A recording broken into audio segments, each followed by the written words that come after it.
네, 안녕하세요. 오늘도 영종 아파트 부동산에 관한 유용한 정보로 찾아왔습니다. 오늘은 영종 하늘도시 분양의 역사에 대해 살펴보려고 하는데요. 미분양의 무덤, 일명 유령도시에서 청약 경쟁률 10대 1로 비상하게 된 영종 하늘도시에 대해서 알아볼 겁니다. 오늘 보시는 영상이 여러분들에게 도움이 되신다면 꼭 구독과 좋아요 한 번씩만 부탁드릴게요. 그러면 앞으로 더 양질의 좋은 정보를 담은 영상으로 찾아뵙겠습니다. 하늘도시는 불과 1, 2년 전까지만 해도 외부에서 보는 이미지가 굉장히 안 좋았어요. 하늘도시 뭐 유령도시일까? 유령도시 영종 하늘도시, 하늘도시의 추락은 어디까지인가? 이런 식으로 나쁜 기사들이 굉장히 많았어요. 허벌판의 아파트 달랑 하늘만 본다. 또 하늘도시 사는데요. 항상 미분양이던데. 아이고 거기에 청약 쓰면 10년 날아가요. 섬에 쓰기에는 점수가 아까워요. 이랬던 하늘도시가 어떻게 1년 만에 분위기를 반전시켰는지 데이터를 기반으로 함께 살펴볼게요. 본격적으로 살펴보기에 앞서서 영종 아파트를 간단히 소개해 볼 건데요. 영종 아파트는 크게 3단계로 구분을 할 수가 있습니다. 1기, 2기, 3기 이렇게 구분을 할 수 있는데 1기 아파트는 2010년도 초반에 지어진 아파트들이고요. 2기 아파트는 2010년도 후반, 18년, 19년에 지어진 아파트고 3기 아파트는 현재 지어지고 있는, 그래서 2022년 이후에 지어질 아파트들입니다. 이게 각각의 해당되는 아파트들이고요. 근데 이 모든 아파트들을 다 살펴볼 수는 없기 때문에 1기에서 대표적으로 하나, 그리고 2기에서 두 개의 아파트, 이렇게만 확인을 해보겠습니다. 3기 아파트들은 전부 다 확인을 해볼게요. 자, 그래서 이제 본격적으로 영종 아파트의 분양의 역사를 볼게요. 여기 파란색으로 표시한 부분은 미분양이 난 아파트고요. 빨간색으로 표시한 아파트는 청약 단계에서 완판을 한 아파트입니다. 첫 번째로 우미린 2단지 아파트입니다.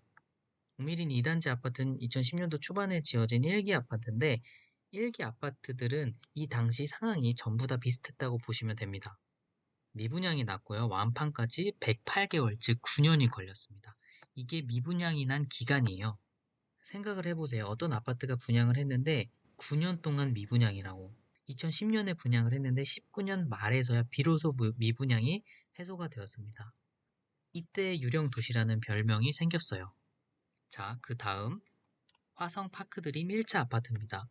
2기 아파트고요. 2017년 5월에 분양을 시작했습니다. 이 역시 미분양이었고 완판까지 33개월이 걸렸어요. 1기의 미분양이 해소되지도 않았는데 2기 아파트가 또 분양을 한 거예요.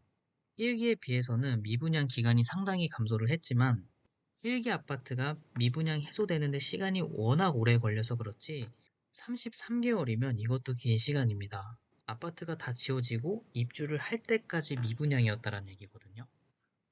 자, 그 다음으로 볼 아파트는 KCC 스위첸 아파트. 이 역시도 2기 아파트고 2017년 5월에 분양을 했습니다. 이것도 미분양이었고요. 완판까지는 30개월이 걸렸습니다. 이 화성 파크 드림 아파트랑 비슷해요. 네, 그렇게 2기 아파트는 두 개만 예시를 들었는데 다른 2기 아파트들도 상황은 비슷했습니다. 그런데 이 2기 아파트들이 지금은 분양가 대비 적게는 1억에서 많게는 2억 이상까지 상승을 했어요. 자, 그 다음 2019년부터 3기 아파트가 본격적으로 분양을 시작합니다. 3기에 스타트를 끄는 단도 율보라 아파트, 3기 아파트고요. 2019년 6월에 분양을 했습니다. 이 역시 미분양이었고요. 완판까지 7개월이 걸렸습니다.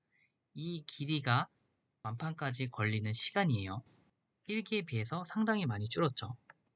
다른 지역이었다면 7개월씩이나 걸렸다라고 말을 했겠지만 영종에서는 굉장히 빠른 시간에 분양이 끝난 하나의 사건이었어요. 여기서부터 뭔가 징조가 시작이 됐고 계속 영종에 관심을 가지고 있었던 저는 이때부터 투자를 시작을 했습니다. 자, 그 다음으로 분양을 한 아파트는 SK 1차 아파트입니다. 이 역시 3기 아파트고요. 2019년 12월에 분양을 시작했습니다. 이 역시 미분양이었지만 완판까지는 2개월밖에 걸리지 않았어요. 2019년 말, 2020년 초, 비록 미분양이 나기는 했지만 상당히 빠른 시간에 완판이 되었고, 저는 개인적으로 이 SK 1차가 영종 아파트 분위기 반전의 트리거, 즉 반전의 시작이었다고 생각을 합니다. 자, 그 다음으로 이제 분양을 하게 된 아파트, 호반 서밋 아파트인데요. 어떻게 되었을까요? 예상이 되시죠? 호반 서밋 아파트 3기 아파트고요. 2020년 4월에 분양을 했습니다.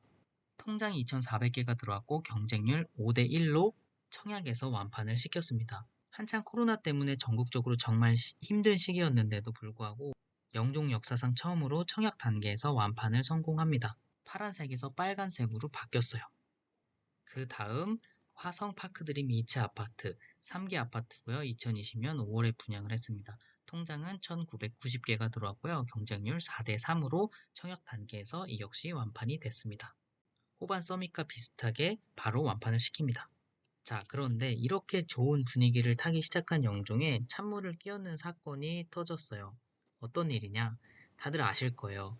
2020년 6월 17일 6.17 규제가 터집니다. 이러면서 갑자기 청약시장에 투자자들이 들어올 수 없게 바뀌었어요. 규제로 인해서 분양을 받아도 세금을 왕창 내야 하거나 기존 집을 팔아야 하는 상황으로 바뀌어버리니 무주택 소유나 실소유만 청약을 할 수 있게 바뀌어버린 거예요. 그러면서 규제 직후에 분양을 시작한 SK 2차 아파트가 미분양이 나버립니다. 다시 파란색으로 돌아왔어요. 3기 아파트고 2020년 7월에 분양을 했고요. 미분양이었고요. 완판까지 3개월이 걸렸습니다. 규제 속에서도 3개월 만에 완판을 했다라는 거는 선방을 했다고 생각하고요. 그 다음으로 분양을 한 동원 로얄듀크 아파트 3개 아파트고 2020년 7월에 SK2차와 같이 분양을 했고요. 역시 규제 때문에 미분양이 났고 완판까지 6개월이 걸렸습니다. 조금 고생을 하기는 했지만 6개월 만에 완판을 쳤어요. 자, 그리고 그 다음 여기가 정말 중요한데 영종의 역사를 이번에 새로 쓰게 된 대림 3차 대림 센텀베뉴가 등장을 합니다. 이 센텀베뉴 아파트에 대해서 더 궁금하신 분들은 제가 영상 위에 링크를 남겨 놓을 테니까요. 영상을 통해 이 아파트에 대한 더 자세한 이야기를 확인하실 수 있습니다. 2021년 2월에 분양을 했고요. 경쟁률 10대1, 통장이 9,935개가 들어왔습니다. 규제로 인해서 투자자들이 더 이상 들어올 수 없는 상황이었음에도 불구하고 9,000개가 넘는 통장이 들어왔고요. 즉, 규제가 없었을 때 호반 서밋, 화성 파크 드림보다 상황이 좋지 않았는데도 4배 더 많은 통장이 들어왔어요. 이것 때문에 저는 놀랐고 규제가 없었다면 산술적으로 통장 3, 4만 개 정도 경쟁률 한 20대 1 정도도 가능했다고 생각을 해요. 하지만 당분간은 규제가 풀릴 기미가 보이고 있지는 않습니다. 자, 이렇게 영종 분양의 역사를 봤고요. 근데 잘 보면요. 여기서 중요한 게 뭐냐면 사실 이런 변화가 서서히 일어난 게 아니에요. 몇 년에 걸쳐서 조금씩 나아진 게 아니고 2020년을 기점으로 해서 확 바뀌어 버렸어요. 2020년 이전에는 전부 미분양이었는데 2020년 이후에는 꽤 높은 경쟁률로 계속 완판이 되고 있다는 거예요. 즉 2020년 이전의 영종과 그 이후의 영종은 같은 영종이 아니라는 겁니다. 이건 개인적인 생각이 아니고 데이터가 그것을 보여주고 있어요. 9년 동안 미분양이 났던 곳에서 10대 1의 경쟁률이 나는 지역으로 바뀌어버린 거죠. 영종에 살고 계신 분들, 영종에 관심이 있으신 분들, 영종에 청약을 준비하고 계신 분들은 오늘의 그래프를 통해서 앞으로의 영종 분양의 방향성을 잡아갈 수도 있을 거라고 생각을 합니다. 그 누구도 미래를 정확하게 예측은 할 수는 없어요. 하지만 이런 분양의 역사에 대한 흐름을 알고 있다면 앞으로의 방향성을 잡거나 전략을 세우는데도 도움이 될 수 있을 겁니다. 오늘 영상은 여기까지고요. 구독과 좋아요 한 번씩 다시 부탁드리고요. 다음번에 10억 모으기 영상으로 찾아뵙겠습니다. 감사합니다.